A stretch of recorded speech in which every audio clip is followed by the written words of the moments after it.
श्री गणेशाय नमः।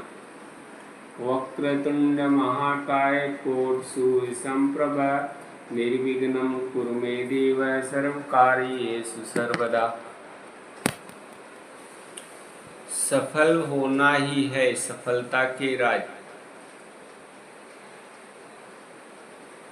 जंगल जंगल ढूंढ रहा है मृग अपनी कस्तूरी को, कितना मुश्किल है तय कर पाना खुद से खुद की दूरी को। नमस्कार दोस्तों, मेरा नाम है मुकेश कुमार। हम आज सफल होना ही है इस टॉपिक पे बात करेंगे और सफलता के सूत्र के बारे में जानेंगे। जो इंसान सफल होते हैं उनमें कुछ न कुछ अलग कर गुजरने का एक जुनून होता है। हर इंसान सफल होना चाहता है, पर सफलता हर किसी को क्यों नहीं मिल पाती, इसके पीछे राज छिपा होता है। सफलता उन्हीं का चरण चूमती है जिनमें कुछ अलग कर गुजरने का जुनून होता है।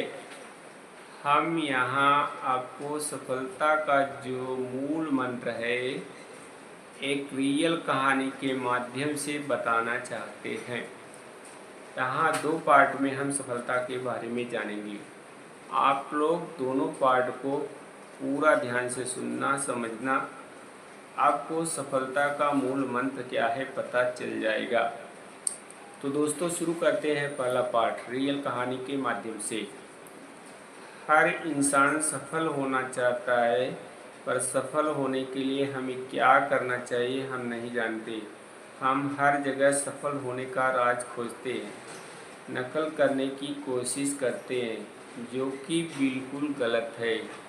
ठीक उसी प्रकार जैसे हिरन जंगल जंगल घूमता रहता है कस्तूरी की खोज में, जो कि खुद हिरन के पास है, लेकिन वो जंगल जंगल घूम रहा है, जंगल जंगल ढूंढ रहा है मृग अपनी कस्तूरी को। कितना मुश्किल है तय कर पाना खुद से खुद की दूरी को। ठीक यही बात सफलता पर भी लागू होता है। हमें सबसे पहले आत्मचिंतन करना होगा, इधर उधर नहीं भटकाना है अपने आप को। मैं आपको अपने एक दोस्त की रियल सफलता की कहानी बताता हूँ, जो सच्ची घटना है। हमारे एक परम मित्र हैं जिनका नाम है अरुण कुमार। अरुण कुमार काल्पनिक नाम है। मैं उनकी जन्म से लेकर अब तक जहाँ पहुँचे वहाँ तक की बात बताता हूँ।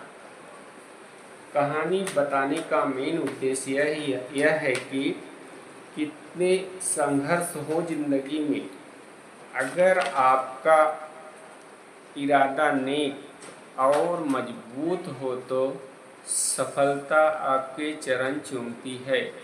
अरुण कुमार का जन्म उत्तर प्रदेश के प्रयागराज, जो पहले इलाहाबाद था, वहाँ हुआ। उनकी उम्र इस समय 45 साल के आसपास है। इनका जन्म मिडिल क्लास फैमिली में हुआ। फैमिली में 35 से ज़्यादा लोगों की कंबाइंड फैमिली थी। बड़ी फैमिली में जन्म लेना आज के समय में ठीक नहीं लगता, पर पहले सब ठीक था। अरुण कुमार चचेरे भाई बहन मिलाकर 12 लोग से ज़्यादा थे। इनका प्राथमिक एजुकेशन एक प्राइमरी स्कूल में हुआ। प्राइमरी में थे उसी समय एक घटना घटी। स्कूल में पढ़ने जाते तो उस समय स्कूल में एक टीचर थे जो कि बहुत कड़क थे और गलती करने पर मारते डांटते थे। मिस्टर अरुण कुमार अपने बैग को लेकर स्कूल जाते तो थे, पर टीचर से डरकर वो स्कूल के पास एक मंदिर में बैठते और खेलते थे। एक दिन सुबह 11 बजे का समय होगा, वो जाकर मंदिर में बैठे थे। ठीक उसी समय उन्हीं के घर की बड़ी गाय मंदिर में आ गई। गाय बहुत डेंजर टाइप की थी, बड़ी बड़ी सींग वाली लंबी गाय थी जो कि किसी भी इंसान, अनजान इंसान और छोटे बच्चों को उठाकर फेंक देती थी। मंदिर में जैसे ही गाय आई, अरुण कुमार चिल्लाते हुए मंदिर से बाहर भागे। गाय आने से अरुण कुमार चिल्लाते हुए भागे तो उनको गाय चराने आई उनकी बड़ी माँ ने देख लिया और बोला, यहाँ क्या कर रहे हो? अरुण ने डरते हुए अपनी बड़ी माँ को बताया कि टीचर की मार के डर से मैं रोज मंदिर में आके बैठता था और खेलता था। अब अरुण की पोल खुल चुकी थी। अरुण की बड़ी माँ ने डांटा और घर जाकर उनके पिताजी को सारी बात बताई। स्कूल में टीचर और घर में अरुण के फादर एक जैसे ही थे। दोनों से अरुण कुमार बहुत डरते थे। जब पोल खुली तो अरुण के पिताजी ने अरुण को मारा पीटा और उसी दिन उनका एडमिशन प्राइमरी स्कूल से नर्सरी कॉन्वेंट में करा दिया। उस समय कॉन्वेंट स्कूल में कम लोग ही पढ़ते थे। सरस्वती विद्या मंदिर में एडमिशन होने के बाद अरुण अपने फादर की डांट और मार के डर से पढ़ने लगे। फिर से उनका एडमिशन फर्स्ट पहले क्लास से हुआ। टीचर बहुत अच्छे से टीचिंग करते थे। अरुण कुमार की यही नई जर्नी चालू हो गई। स्कूल और घर दोनों जगह अरुण का ख्याल रखा जाता था। अरुण अब बदल चुके थे। फादर और टीचर दोनों ने उनका ध्यान रखा। अरुण अब हर क्लास में फर्स्ट आने लगे। यहाँ तक कि 8 तक के स्कूल में सबसे टॉपर थे।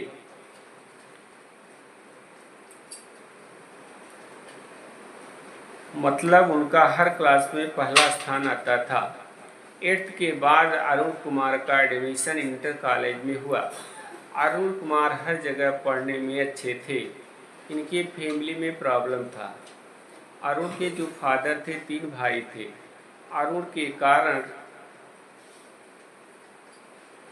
के फादर सबसे छोटे थे। उनके दोनों बड़े पिताजी पढ़े लिखे नहीं थे। दोनों मुंबई में लिमिटेड कंपनी में काम करते थे, जबकि अरुण के फादर इंग्लिश से बीए थे। पर घर में उनके फादर सबसे छोटे थे। जब पढ़ाई कंप्लीट हो गई तो उनके फादर को अरुण के दादा ने और बड़े पिताजी ने घर देखने को कहा। पहले के टाइम में बड़े लोगों की बातें मानते थे लोग। अरुण के फादर ने अपने पिताजी की बात मानकर घर संभाला और दोनों बड़े पिताजी बाहर कमाए। समय बीता, पहले तो सब ठीक चल रहा था, पर कुछ समय बाद अरुण के दादाजी चल बसे। यहीं से सब कुछ बदल गया। अरुण के पिताजी ने ईमानदारी से घर संभाला, अपने लिए अलग से कुछ नहीं किया। बाद में घर में बहुत सारे विवाद होने लगे। अरुण अब तक 12वीं क्लास में आ चुके थे। घर में बहुत ज़्यादा वाद विवाद और कलह होती थी, जिसका असर अरुण पर पड़ने लगा था। अरुण का मन अब पढ़ने में नहीं लगता था। अरुण का ध्यान पढ़ाई से दूर जाने लगा, पर उनके फादर को ये बात पता नहीं चल पाई। इसी समय अरुण के फादर और बड़े फादर के बीच बंटवारा हो गया। अरुण के फादर और बड़े पिताजी के बीच बंटवारा तो हुआ। अरुण के दोनों बड़े फादर ने बेईमानी करके सब कुछ ले लिया। अरुण के फादर को केवल कुछ जमीन मिली। अरुण के फैमिली में 10-12 लोग थे। अरुण की माँ हमेशा बीमार रहती थी। अरुण के 2 भाई भी उस समय बीमार चल रहे थे। घर की हालत अच्छी नहीं थी। कमाने वाला कोई नहीं था। घर की हालत देखकर अरुण का ध्यान पूरा पढ़ाई से हटने लगा था। घर की हालत देखकर पढ़ाई में मन ही नहीं लगता था, लेकिन फिर भी अरुण के पिता ने अरुण को पढ़ाना बंद नहीं किया। अरुण की पढ़ाई जारी रही। कुछ समय बाद अरुण के 2 बड़े भाइयों ने कमाना चालू किया, लेकिन कुछ समय बाद अरुण के खुद के घर में वही सब होने लगा। अरुण के 2 बड़े भाई और छोटा भाई था। तीनों कमाने तो लगे थे, पर घर में वही सब होने लगा जो पहले फादर के बीच में होता था। अरुण के 2 बड़े भाई और छोटा भाई 10th तक पढ़े थे। सब कमाने लगे। अरुण अब तक बीएससी फर्स्ट में एडमिशन ले चुका था। घर में वही सब चल रहा था जो फादर और बड़े फादर के बीच में हुआ। अरुण पढ़ना तो चाहता था, पर पारिवारिक कलह से उसका मन पढ़ाई में नहीं लगता था। बीएससी फर्स्ट में अरुण फेल हो गया। यहीं से अरुण के जीवन में बड़ा बदलाव आ गया। अरुण के इस एक साल फेल होने से उनके फादर ने ये समझ लिया कि अब अरुण नहीं पढ़ना पड़ेगा। इधर अरुण का छोटा भाई उम्र में ज़्यादा दिखता था अरुण से। उसकी भी शादी करनी थी, पर अरुण उनसे बड़ा था। उस समय छोटे की शादी का चलन नहीं था। उस समय बड़े से पहले छोटे की शादी करना उचित नहीं समझा जाता था। अब अरुण के बीएससी फर्स्ट में फेल होने के बाद अरुण की शादी की बात होने लगी थी। जब फादर ने अरुण को बोला, तुम्हारे छोटे भाई की शादी करनी है, लेकिन उसके पहले तुम्हारी शादी करना जरूरी है, तो अरुण ने शादी करने से साफ मना कर दिया। अरुण के ना बोलने से घर के सभी बड़े परेशान हो गए, क्योंकि छोटा भाई अरुण से उम्र में दिखने में बहुत ज़्यादा दिखता था और वह पढ़ाई भी छोड़ चुका था। अरुण के घर वाले ने बिना अरुण को बताए शादी की बात पक्की कर ली। जब अरुण को पता चला तो अरुण ने घर वालों से कहा, मुझे पढ़कर कुछ बनना है, मैं शादी नहीं कर सकता।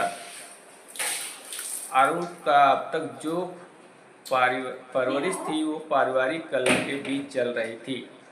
अरुण शादी तो बिल्कुल नहीं करना चाहता था। जैसे तैसे अरुण ने जो शादी पक्की हो गई थी उसको कैंसिल करवाया। घर वाले अरुण के ना बोलने से नाराज और परेशान दोनों थे। थोड़े समय बाद घर वालों ने गुपचुप तरीके से अरुण की शादी की बात पक्की कर ली। अरुण को उस दिन बताया गया जिस दिन लड़की वाले शादी पक्का करने आने वाले थे। जब ये बात अरुण को पता चली तो अरुण ने शादी से साफ मना कर दिया। अब घर में हड़कंप मच गया, क्योंकि लड़की वाले आने वाले थे। इधर जिससे शादी की बात फाइनल होगी वो तैयार ही नहीं। अरुण को मना करने के बाद अरुण के घर वाले ने अरुण को मनाने के लिए अरुण के मौसी के लड़के को लगाया, क्योंकि अरुण ने अपने खुद के माँ बाप भाई बहन सबको मना कर दिया था। अरुण के मौसी का जो लड़का था अरुण उसी के साथ रहता था। मौसी का लड़का अरुण से उम्र में काफ़ी बड़ा था। अरुण उनकी हर बात मानता था। अरुण के मौसी के लड़के ने अरुण को समझाया, लड़की वाले आने वाले हैं, अगर शादी की बात नहीं मानी तो बदनामी होगी, क्योंकि ऑलरेडी एक बार शादी कैंसिल हो चुकी थी। मौसी के लड़के ने अरुण को समझाया, शादी कर लो, तुम जब तक पढ़ोगे कोई डिस्टर्ब नहीं करेगा। अरुण ने शादी की बात भाई की वजह से मान ली, पर घर वालों को बोल दिया जबरदस्ती शादी का अंजाम बुरा होगा। शादी हो गई। अरुण की शादी के बाद घर में और तनाव हो गया, क्योंकि 4 भाई में 3 कमाने वाले, एक पढ़ने वाला। जो कमाने वाले हैं उनकी वाइफ का रहन सहन अलग रहता है। जो नहीं कमाता वो कितना भी अच्छा हो, उसकी इज्जत घर में शादी के बाद नहीं होती। ऊपर से माँ और वाइफ के बीच बिल्कुल नहीं जमता था, क्योंकि माँ जो चाहती थी बहू को पसंद नहीं था, बहू जो चाहती थी माँ को पसंद नहीं। पारिवारिक कलह से अरुण अब बहुत टूट चुका था, पर हिम्मत नहीं हारी। अरुण पढ़ाई में ठीक था, पर घर की चीज़ से वह बहुत परेशान हो गया था। अब उसको फाइनेंशियल प्रॉब्लम भी आने लगी। फाइनेंशियल प्रॉब्लम से अरुण की लाइफ में सुबह सब कुछ उल्टा होने लगा। मन कह रहा था पढ़ना है, किससे वह पढ़ नहीं पा रहा था। अरुण पढ़ाई के साथ साथ टीचिंग करने लगा। 150 रुपये के साथ टीचिंग चालू किया, जो बाद में 500 तक आया। अरुण हिम्मत हारने वाला इंसान नहीं था, वह इतने में संतुष्ट था। अरुण के घर वालों को अब लगने लगा कि अरुण अब नहीं पढ़ पाएगा। अरुण के घर वालों ने प्लान बनाया कि अरुण को झूठ बोला गया कि तुम्हारा बड़ा भाई बहुत ज़्यादा बीमार है, उसकी देखभाल के लिए तुम्हें मुंबई जाना होगा। अरुण का मन मुंबई आने को तो बिल्कुल नहीं था, पर भाई की बीमारी की बात सुनकर राजी हो गया। इधर वाइफ मायके में रहने लगी, क्योंकि सास बहू और बाकी फैमिली में बिल्कुल नहीं जमता था। घर की किचकिच और वाइफ के मायके में रहने से अरुण बहुत परेशान हो गया था। उसको शक था झूठ बुला रहे हैं, लेकिन वह मुंबई आ गया। मुंबई आया तो पता चला झूठ बोलकर बुलाया गया था। मुंबई आने के बाद कंप्यूटर में सीखने के लिए एडमिशन हुआ। अरुण फंस गया था। उसको कभी पता नहीं था कि उसकी पढ़ाई छूट जाएगी। मुंबई आने के बाद अरुण ने खुद से वापस बीएससी में एडमिशन लिया, क्योंकि पहले बीएससी कंप्लीट नहीं हुआ था। यूनिवर्सिटी बदल चुकी थी। वापस फर्स्ट ईयर से पढ़ना चालू किया। फर्स्ट एंड सेकंड ईयर ठीक चला, लेकिन थर्ड ईयर में प्रॉब्लम हो गई, क्योंकि अरुण काम के साथ पढ़ाई कर रहा था तो अटेंडेंस कम थी, जिसके कारण फाइनल ईयर में प्रैक्टिकल में बैठने दिया गया, लेकिन थियरी में एग्ज़ाम में नहीं दे पाया, क्योंकि अटेंडेंस कम थी। अरुण के अब तक 2 बच्चे हो चुके थे, जिसके कारण घर का खर्चा भी देखना था। मजबूर होकर अरुण ने पढ़ाई छोड़ दिया और प्राइवेट जॉब करने लगा। शुरुआत से ही अरुण को एडमिनिस्ट्रेशन में जॉब मिला, जिससे उसने अपनी जिम्मेदारी को बहुत मेहनत से निभाया। अरुण सारे काम को बहुत लगन और जिम्मेदारी से करता था। सभी के साथ उसके अच्छे संबंध थे। सेठ के साथ उसके बहुत अच्छे संबंध थे। कंपनी का मालिक और अरुण के बीच दोस्ताना संबंध था। समय बीता, अरुण ने अपनी मेहनत से कंपनी को काफ़ी ऊपर किया। कुछ लोगों ने सेठ से चमचागिरी की, क्योंकि अरुण काफ़ी जिम्मेदार, ईमानदार और मेहनती था। चमचों को ये बात